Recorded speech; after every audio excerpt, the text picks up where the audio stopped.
be 10 minutes, and I'm just gonna talk some random boxing talk. We really gonna go at it like maybe later on tonight when I get off of work and get settled. Hopefully, these guys are finished with the work that they got hired to do. Basically, what I'm doing is the floors changed from carpet to wood. So, you know, um, at the end of the day, used black business. Did a good job so far. So hopefully they finish. They are a little bit ahead of schedule, so which is good. You know, I'm gonna give out the name of the company that did the work when the job is complete. I'll show you a before and after pick. But nevertheless, let's just talk some boxing. Just gonna talk about a bunch of random subjects. So, Ryan Garcia is at it again, clout chasing, saying that Terrence Crawford is a bum and he's fought nothing but bums and he didn't fight the best version of Errol Spence. And that's always been the thing that Errol Spence fans like to do. They want to holler about that Terrence Crawford didn't fight the best version of Errol Spence. Well, at the end of the day, I'm going to say this once and for all. At the end of the day, whatever happened to Errol Spence outside of boxing, that's on him. If Errol Spence doing stuff he ain't got no business doing, hanging around questionable people and, in high speed chases because he got people after him and stuff, that's on him. That's not Terrence Crawford's job to make sure Errol Spence stays disciplined. You can come up with all the excuses that you want, but at the end of the day, before the fight, everybody was saying that Errol Spence is going to thrash Terrence Crawford. So you can't have it both ways. You can't say, well, Errol Spence is going to thrash Terrence Crawford, and then when he loses, his excuses. But, that's how people get down. At the end of the day, Ryan Garcia is a clout chaser, and he's a cornball. Ryan Garcia is a flat-out loser. He's, you know what I'm saying? He's Mexican wannabe white trash. And that's all it come down to. The real bum is Ryan Garcia. Do you know how many people showed up to Ryan Garcia's last fight before he fought Devin Haney? There wasn't even 8,000 people at his last fight in Houston. Nobody came to see him. So let's just keep it a buck. Nobody comes to see Ryan Garcia unless he fights a brother. And we all know his most important fights, one of them, he got the victory, took away because basically he cheated. And then the other one, he took a knee like Colin Kaepernick because he got pounded on. And speaking of Tank Davis and his team, Tank Davis' team is getting really irritating. And once again, you have people that just don't call out the double standards. Like I said, everybody want to play this political pro-black game. They want to be Hotep. They want to be, they want to be conscious and all that stuff. I don't want to use that word woke because that word got hijacked from us like everything else do. But, you got people from Tank's team saying stuff that, well, black fighters don't sell and all this kind of stuff. That's why they may be looking at a rematch with Pitbull Cruz. Listen, if Tank fights Pitbull Cruz next, there you have it. Now, they fought Frank Martin because basically they needed him, because they was getting criticized for not fighting black fighters. But at the end of the day, we all knew Frank Martin wasn't ready for Tank Davis. But then they say that this dude don't sell. He don't do no numbers. They keep talking about free TV and all that stuff. These dudes just sound real ignorant when they say stuff like that. Oh, Shakur Stevenson fought on free TV. First of all, y'all do know that ESPN is the premier sports network, right? They're a 24-hour sports network. They are the premier sports network, and they are owned by ABC/Disney, a billion-dollar company that just paid like the NBA like billions of dollars.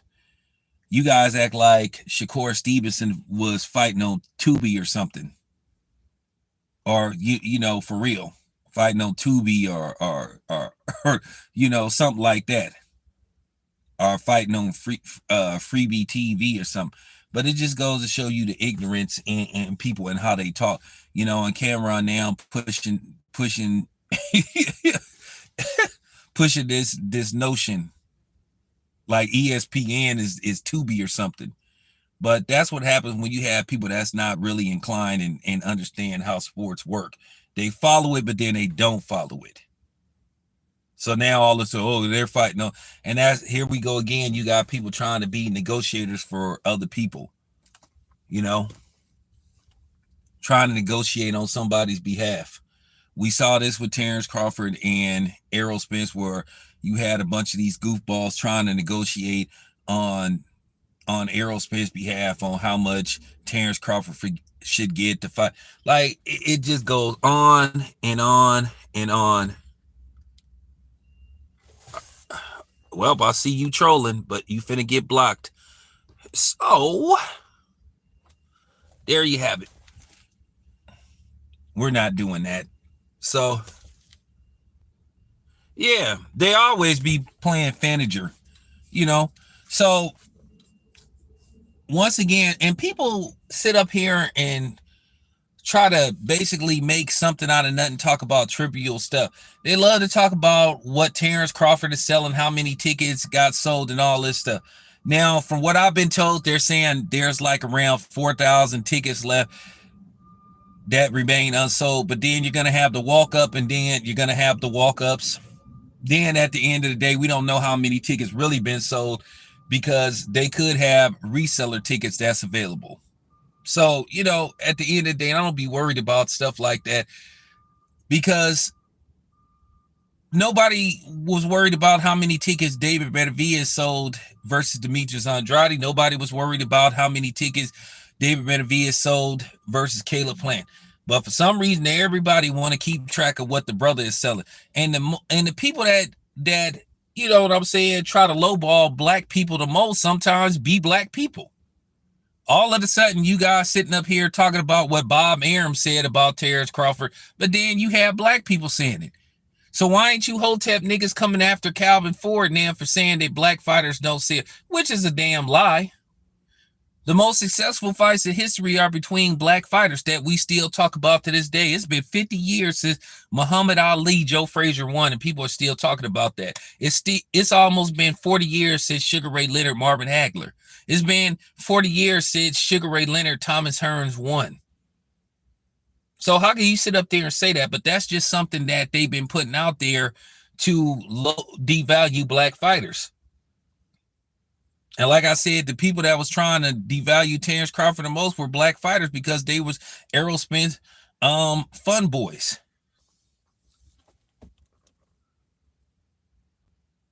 You know?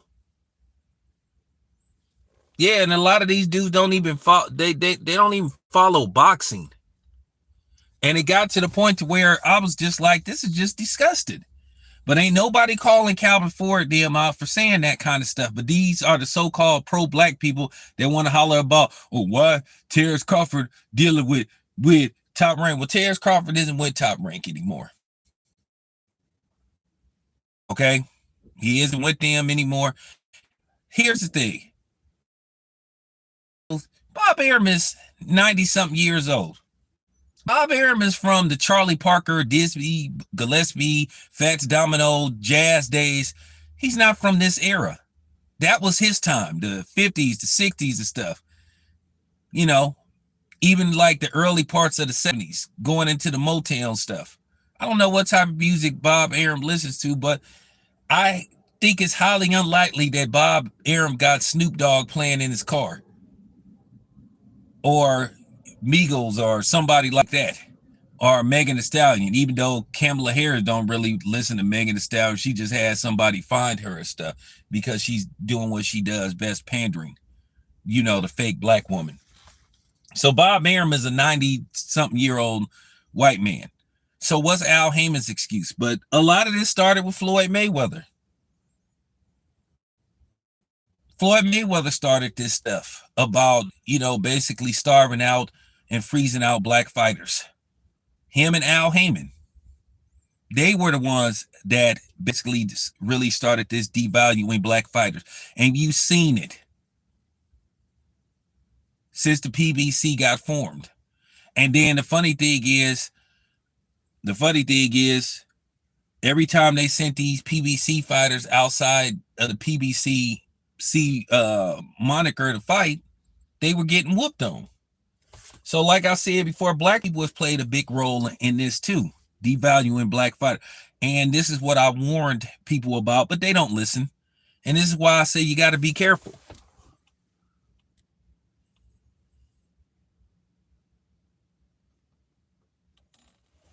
Yeah. Well, I got more Kamala or Cam videos coming later on, because I'm really gonna go in on how people are trying to pass her off as a black woman. She's been made. She's been made. Let's just stop it. And I'm gonna show the receipts. And it's time to stop calling her a black woman, because she's not a black woman at all. At all. Okay. But yeah, with that being said, the fight is tomorrow with Terrence Crawford. I'm gonna watch it tomorrow. I'm looking forward to it. You know, it's gonna be I'm gonna be watching boxing all day. I guess all I'm gonna be putting out is boxing content tomorrow, because I don't know what time the actual event starts, but you know, Bud may be coming out late. He will have to weigh in tonight, like around 9 o'clock. That's what they're telling me. But I'm gonna give you guys some information. So don't worry about Bud making weight, because this is just a ceremonial weigh-in. This is like for the fans and everything. Bud is being weighed right now as we speak. Okay. So Bud they do the real actual weigh-in in the morning. They do the ceremonial weigh-in like in the afternoon. These guys get, they weigh in the morning. They go take a nap or whatever the case may be, and then they have the ceremonial weigh-in for the fans and all that stuff. I found that out like about 3 years ago, when I like really started to get deep into covering boxing. So no big deal, you guys. Bud, whatever, it's not a big deal. I mean, I still don't like them having a ceremonial weigh-in like at 9 p.m. because Bud should be getting some rest because he has a fight tomorrow. But Bud is going to be the main event. I have no idea what time Bud is going to enter the ring and do the ring walk, but I'm looking into it. I'm going to tap into that like later on, because they are catering to the people overseas.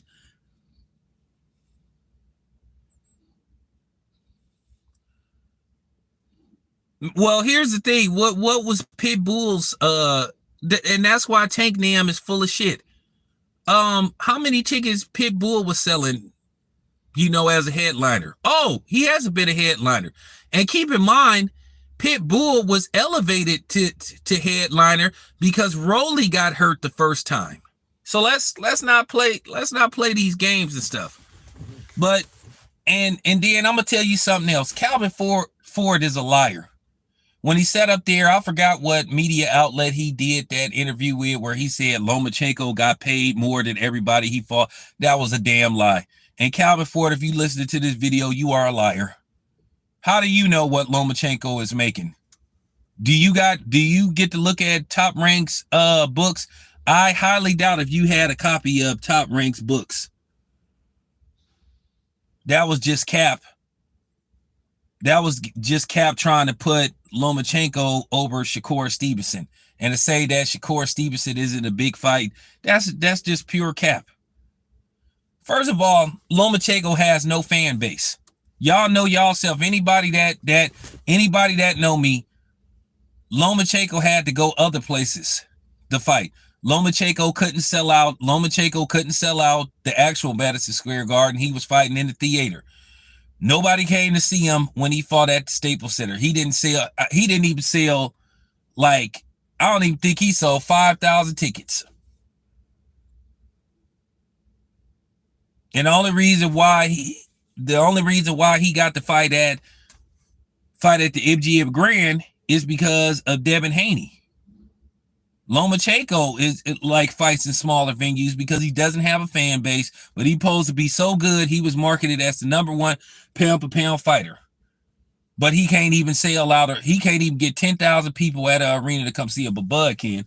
But you know, with that being said, you guys, we'll talk about that later on. Got to get to work. Out.